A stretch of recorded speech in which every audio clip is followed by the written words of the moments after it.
મકાઈની ફુલકા રોટલી 3 ટિપ્સ સાથે માખણ જેવી મુલાયમ અને કોઈ પણ જાતનો બીજો લોટ ઉમેરા વગર આ રીતે બનાવશો ને તો બધી જ રોટલી બન્યા પછી પણ એકદમ સોફ્ટ રહેશે.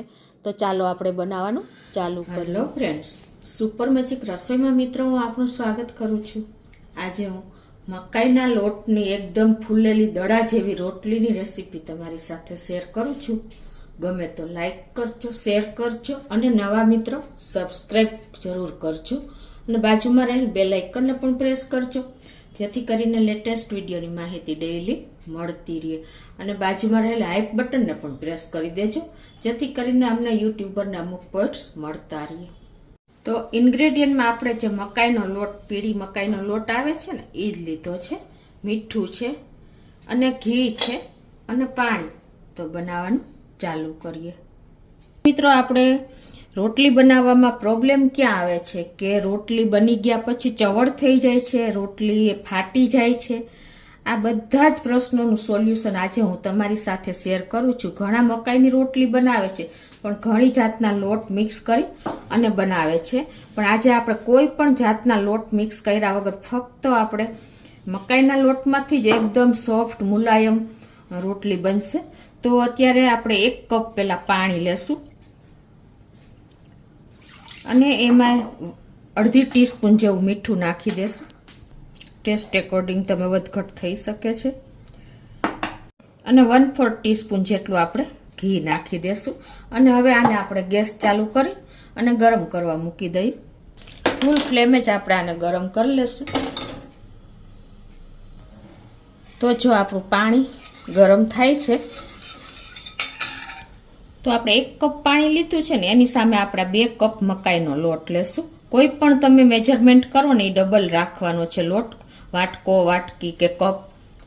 તો આ બાજુ આપણું પાણી પણ ગરમ થઈ ગયું છે. તો અત્યારે આપણે ગેસની ફ્લેમ મીડિયમ કરી નાખશું અને જે આપણે લોટ લીધો છે એમાંથી પહેલા 1 કપ લોટ મિક્સ કરી દેશું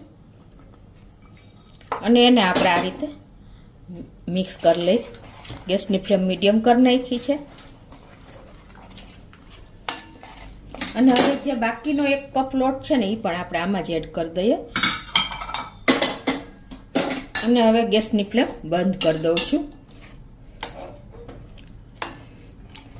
તો આ રીતે આપણે લોટને પાણીમાં સેજ ગરમ પાણી કરીને તમે આ રીતે લોટ કરશો ને તૈયાર, તો બિલકુલ તમારો લોટ ફાટશે નહીં રોટલી બનાવવા ટાઈમે.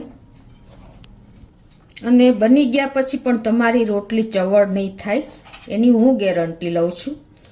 ઘણી વખત પ્રોબ્લેમ આવે છે, રોટલી ફાટી જ જાય છે એકદમ બની ગયા પછી ખાઈ ન શકીને. એટલે તમે રોટલીને ચોપડશો નહીં ને તો પણ એટલી જ મુલાયમ રહેશે.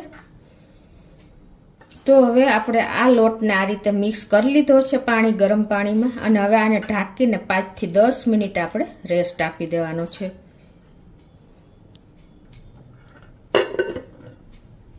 તો 5 થી 10 મિનિટ થઈ છે આપણે રેસ્ટ આપ્યો એને લોટને.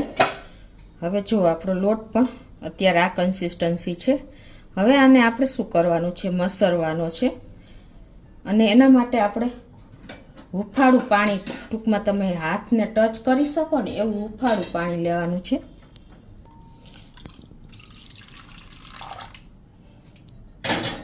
અને હવે તમારે શું કરવાનું છે કે આ લોટને આ રીતે આપણે જો ભેગો કરી લીધો છે. તો હવે આપણે શું કરવાનું, મસરવાનો છે આ લોટને. તો આ હુંફાળું પાણી જે લીધું છે ને એ આપણે આમ રેડવાનું નથી પણ ખાલી આપણે હાથ ટચ કરવાનો છે આ રીતે. એટલે શું થશે કે હુંફાળા પાણી વાળો હાથ હશે ને એટલે લોટ તમારો એકદમ મસળાઈ જશે. આ રીતે જુઓ, આપણે જેવો રોટલીનો લોટ બાંધીએ છીએ ને એવો જ આ લોટ આપણે તૈયાર કરવાનો છે. અને એના માટે મસળવા માટે તમારે આ રીતે જરૂર પડે ને એટલો સોફ્ટ બની જાય ને એટલો આપણે આ પાણીવાળો હાથ કરતો જવાનો છે, ગરમ આ હુંફાળા પાણીવાળો. અને એને આવી રીતે કમસે કમ 4 મિનિટ તમારે આ લોટને મસરી લેવાનો છે. મેઇન એ પોઈન્ટ છે કે તમારે આને ટાઈમ તો દેવો જ પડશે મસરવા માટે. એટલે તો જ તમારી રોટલી એકદમ સરસ સોફ્ટ રહેશે, બન્યા પછી ચવડ નહીં થાય. આ રીતે આપણે મસરી અને એકદમ સરસ તૈયાર કરી લેવાનો છે. જો આપણે મસરી તો થોડીક વાર લીધો, પણ અત્યારે આપણને રોટલી જેવો જ લોટ લાગશે. પણ તમે જ્યારે એમાંથી લુઓ બનાવશો ને આ રીતે, તો લુઓ તો બની જશે, પણ એકદમ સોફ્ટ નહીં થાય. જુઓ, કડતલી જેવો લાગશે. તો તમે આની રોટલી વણશો ને તો રોટલી તૂટી જશે, એટલે કે એકદમ તૈયાર સરસ નહીં થાય. એટલે હજી એને તમારે એકદમ સોફ્ટ મસળી તૈયાર કરી લેવાનો છે. અને બીજું મિત્રો, કે આમાં 3 ટિપ્સ શું તમારે ધ્યાન રાખવાની છે ખબર છે? કે એક તો તમે જ્યારે પાણી ગરમ મૂકો ને એમાં ત્યારે ઘી નાખવાનું છે. બીજું, તમારે એને મસળવા માટે ટાઈમ દેવાનો છે. અને ત્રીજું, તમારે હુંફાળું પાણી કરી અને હાથ બોળીને મસળવાનું છે. આ 3 ટિપ્સ તમે ધ્યાનમાં રાખશો ને તો તમારી રોટલી ક્યારેય પણ એકદમ સોફ્ટ જ રહેશે, ચવળ નહીં થાય. અને મસળવામાં તમારે આ રીતે સહેજ 1/4 ટીસ્પૂન જેટલું ઘી લઈ અને આ રીતે આપણે એને આ હાથ મારી દેશું મસળવા ટાઈમે, કે તૈયાર થયા પછી તમે મારો તો પણ ચાલે.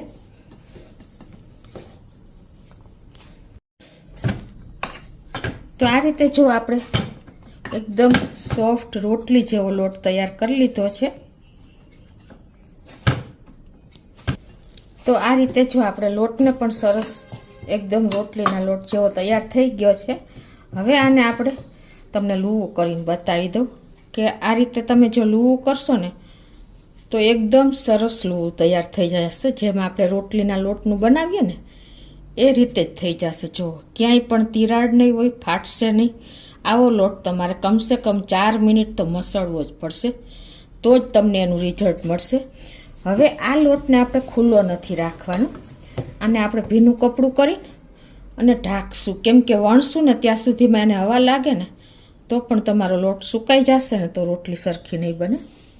આ બાજુ આપણે ગેસ ઓન કરી અને આપણે લોઢી મૂકી દેશું રોટલીની. અને હવે આપણે એક લૂવું લઈને અને થોડીક આપણે આ રોટલી ભૈરી કરશું ને, એટલે કે થોડીક બહુ પાતળી નહીં અને બહુ જાડી નહીં, તો જ આપણી રોટલી પરફેક્ટ બનશે. હવે આપણે આ રીતે લૂવું લઈને અને થોડુંક અટામણ મકાઈના લોટનું જ લેવાનું છે, ખાસ નોટ કરજો. અને હવે આને આપણે વણી લેશું. તો આ રીતે તમારે જરૂર પડે ને એમ અટામણ નાખતું જવાનું અને રોટલીનો લોટ આપણે રોટલી વણી લેવાની છે મકાઈના લોટની. તમારે જો નહીં બહુ થોડીક પાતળી થઈ જશે ને તો પણ નહીં ફૂલે, એટલે આ થોડીક તમારે થીક રોટલી રાખવાની છે. અને બોર્ડર તમારે કદાચ ફાટે તો આપણે સરખી આંગળીએથી કરી લેવાની.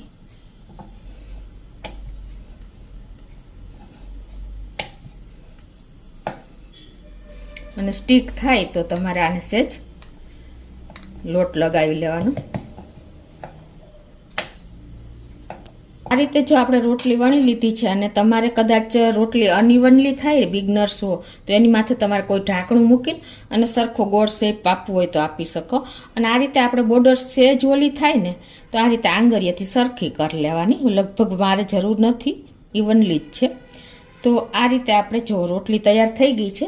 હવે તમને બીજી રોટલી પણ વણીને બતાવી દઉં, કે આ તમને ખાલી બતાવવા માટે જ હું વણું છું. તમે એક રોટલી વણીને પાછી એને ચોળવી શકો છો, ટૂંકમાં હેન્ડલિંગ કરી શકો છો, પણ અત્યારે હું તમને બતાવવા માટે જ બીજી રોટલી તૈયાર કરું છું. આ રીતે અટામણમાં નાખી સેજ અને આપણે એને વણી લેશું પેલી રોટલીની જેમ જ. આ રીતે તમારે વણતી જવાની છે હળવા હાથે. ઇઝીલી તમે જો લોટ સરખો વણવો હશે ને તો તમારે રોટલી વણવામાં કોઈ જાતનો પ્રોબ્લેમ નહીં આવે. અને ઇઝીલી તમે થોડી મકાઈ એનો લોટ આ રીતે સ્પ્રિંકલ કરતી જવાનું સ્ટીક થાય તો, અને વણી લેવાની છે. મિત્રો, આ મકાઈનો લોટ ગ્લુટન ફ્રી હોય છે, એટલે તમારે પચવામાં પણ હલકો છે ને એના ફાયદા મોસ્ટ ઓફ વધારે છે. એટલે તમારે રૂટીન ડેઈલી લાઈફમાં આનો ઉપયોગ કરવો જોઈએ. તો આ રીતે આપણી બીજી રોટલી પણ તૈયાર થઈ ગઈ છે. તો આ બાજુ આપણે હવે લોટી પણ ગરમ થઈ ગઈ છે, તો એમાં આપણે રોટલીને આ રીતે નાખી દેશું અને ચોળવી લેશું. અડધી મિનિટ થાય પછી આપણે એને ટર્ન કરીએ. અત્યારે આપણે ગેસની ફ્લેમ મીડિયમ રાખી છે.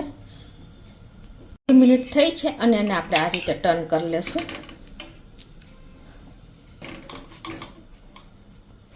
અને આ રીતે આપણે સહેજ પ્રેસ કરશું.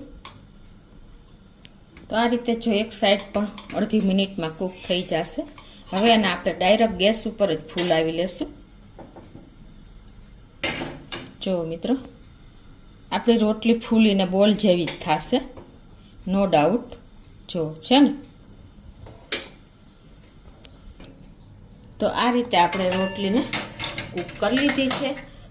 અને હવે એના ઉપર આપણે થોડું ઘી લગાવી લઈશું ગરમ ગરમમાં જ.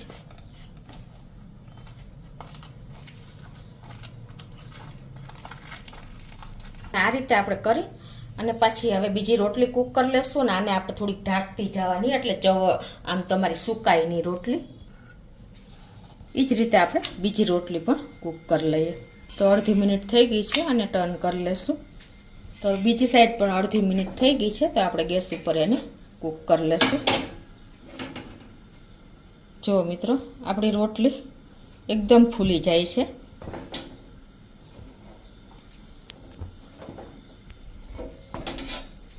તો આ રીતે તમારી એકદમ સોફ્ટ રોટલી તૈયાર થઈ જશે. અને જો કદાચ તમારે ચોપડેલી રોટલી ન ખાતા હોય ઘણી વખત ઘરના મેમ્બર, તો તમારે આને થોડીક ઓછી કૂક કરીને અને પછી જ્યારે ખાવી ત્યારે પાછી તમે ગેસ ઉપર ગરમ કરી શકો છો. અને આ રીતે રોટલી થઈ જાય ને એટલે તમારે આ રીતે ઢાંકતી જવાની હારે હારે. એટલે શું થશે કે તમારી રોટલી સુકાશે નહીં. આપણે આ જ રીતે બધી રોટલી તૈયાર કરી લઈએ. આપણી રોટલી જો બનીને તૈયાર છે અને કેટલી સોફ્ટ બની ની પણ તમને બતાવી દઉં. જો તમે આવી રીતે ગુચ્ચો વાળશો ને તો પણ તમારી રોટલી ભાંગશે નહીં. એકદમ મુલાયમ એવી આપણી રોટલી તૈયાર થઈ છે અને બન્યા પછી પણ ચવડ નહીં થાય. મિત્રો, આ મકાઈની રોટલી આપણે ગ્લુટન ફ્રી તો છે જ, પ્લસ ડાયાબિટીસ મટાડે છે, ત્વચા અને હાર્ટને પણ એટલો જ ફાયદો કરે છે. તો એક વખત ચોક્કસ આ રીતે ટ્રાય કરજો મિત્રો. આપણે મકાઈના લોટની રોટલી કોઈ પણ જાતના બીજા લોટ ઉમેર્યા વગર આ રીતે તમે મસરવામાં ટાઈમ આપશો ને તો આટલી જ સોફ્ટ રોટલી બની ગયા પછી પણ ચવડ નહીં થાય. અને ઉપરથી તમે આ રીતે બટર રાખીને અને તમે એન્જોય કરી શકો છો. અને નથી કહેતા કે સરસો કા શાક ઓર મક્કે કી રોટલી પંજાબી લોકોનો આ ખોરાક છે, હેલ્થ માટે એટલો જ ફાયદાકારક છે. ગમે તો લાઈક કરજો, શેર કરજો અને સબસ્ક્રાઈબ કરવાનું તો ભૂલતા જ નહીં.